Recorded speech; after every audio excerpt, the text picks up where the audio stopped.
everybody, Mark, aka the Nerdy Punk, back again today for a new video. Hope you all are doing well.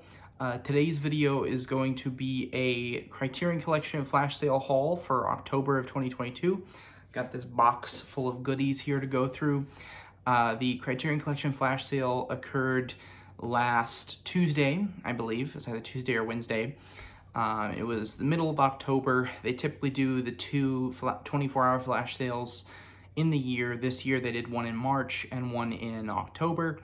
And then of course there are the two month-long sales at Barnes & Noble, where you can get everything 50% off in all four of those sales. So if you're interested in Criterion Collection, this is definitely the time to pick up titles.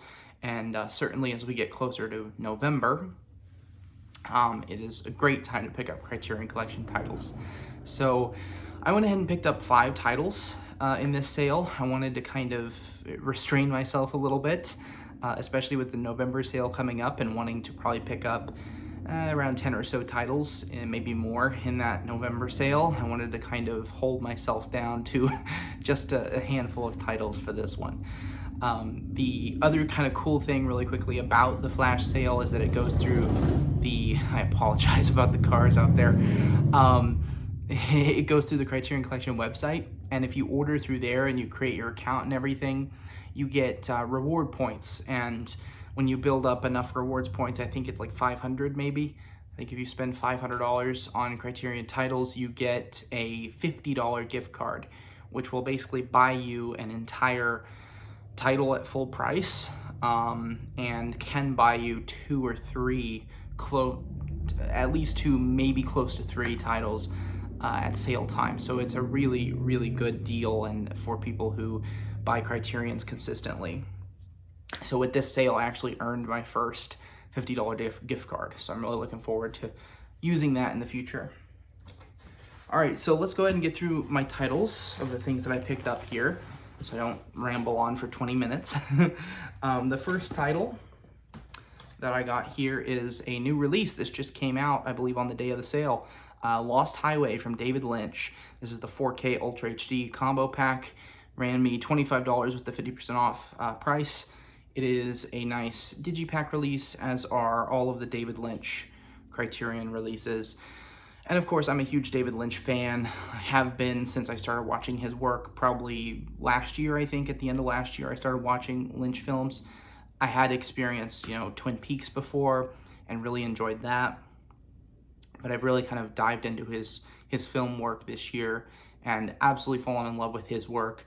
He is definitely one of my top 5 favorite directors of all time. So a new Lynch film in the collection, I had to pick this up. This is Spine 1152, and it is from the year 1997. So Lost Highway. I haven't seen this film. Excited to watch it. Next one. This is Drive My Car from Ryusuke Hamaguchi. I have seen this film. I watched it on HBO Max right before the Oscars earlier this year, because this film won Best International Feature at the Oscars. Very excited when Criterion announced that they were going to do a Blu-ray transfer of this. It is only a Blu-ray, unfortunately, not a 4K, but happy to have this one in my collection. I did really enjoy this movie when I watched it. It's quite a bit, quite dialogue heavy and quite long. So if that's not your thing, you may not like this, but it was really good, really contemplative on all kinds of different things about life, and I really liked it. One of the few times that I'm actually buying a Criterion I've already seen. Usually I use Criterion to explore new films that I haven't heard of before. Next pickup here is The Squid and the Whale, which is from Noah Baumbach. And this has been one that has kind of been on my wish list for a while, been wanting to pick up. This is an earlier one of his films. I've seen at least 1, maybe 2 others of his movies. Marriage Story, which is in the Criterion Collection, I was a huge fan of, so I'm definitely interested in checking this one out. This has some really good cast members here. Laura Linney, Jeff Daniels, and Jesse Eisenberg all in this movie, and Owen Klein, who I'm not familiar with, also in this one.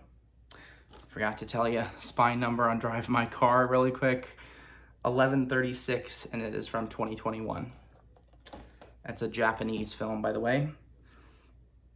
Squid and the Whale is spine 845. It's from 2005. next title here, another one that has been on my wish list for a while, finally picked it up, Blood Simple, which is a very early Coen Brothers movie, and I'm a pretty big fan of the Coen Brothers. The Big Lebowski, which they did, of course, is one of my favorite movies of all time. Love it. This is a completely different vibe from The Big Lebowski, which is more of a comedy. I mean, there are some slight thriller elements, I guess, to The Big Lebowski, but pretty much exclusively comedy.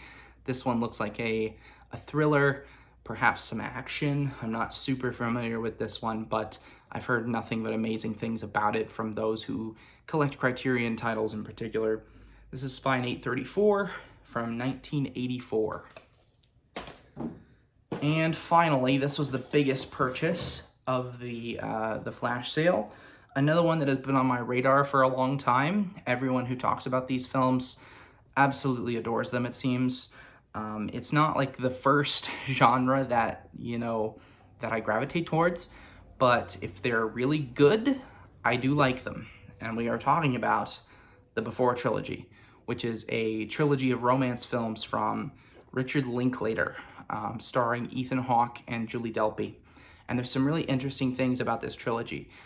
So not only have I heard amazing things about them, but these films were all filmed within like a very wide span of time. So like the first film, Before Sunrise, came out in 1995, Before Sunset released in 2004, and Before Midnight released in 2013. So these movies take place basically over the course of 20 years. So it's a really kind of long-form trilogy and kind of unique because, of course, this is really an artistic choice, whereas almost always the trilogies that come out of Hollywood are based on money and releasing them to get money. So I have not seen any of these, obviously, and I'm really excited to get around to watching them. Like I said, I do like romance films if they're really well done, and from what I've heard, these are really well done. So the Before trilogy is my last pickup. So those are the 5 titles that I picked up from the Criterion Collection flash sale this past week. Let me know in the comments down below if you participated in the sale and if you want to share what you picked up as well. I always, like I said, love these Criterion sales. I love Criterion's my favorite boutique Blu-ray label, so always excited when they have these sales. Looking forward for the November sale. I'm also looking forward to the continuation of spooky season. We are now halfway through October. That means Halloween is just around the corner. And look forward for a couple videos this week. I'm gonna head to the theater a couple times, likely to see a couple of the new release horror films so I can give you guys my thoughts on them. One of them will be Halloween Ends, which I did not get a chance to see this weekend, and I am definitely excited to see the end of that trilogy, and perhaps the end of an era in the Halloween series. So have an amazing week. I will stay in touch with you guys later. See ya.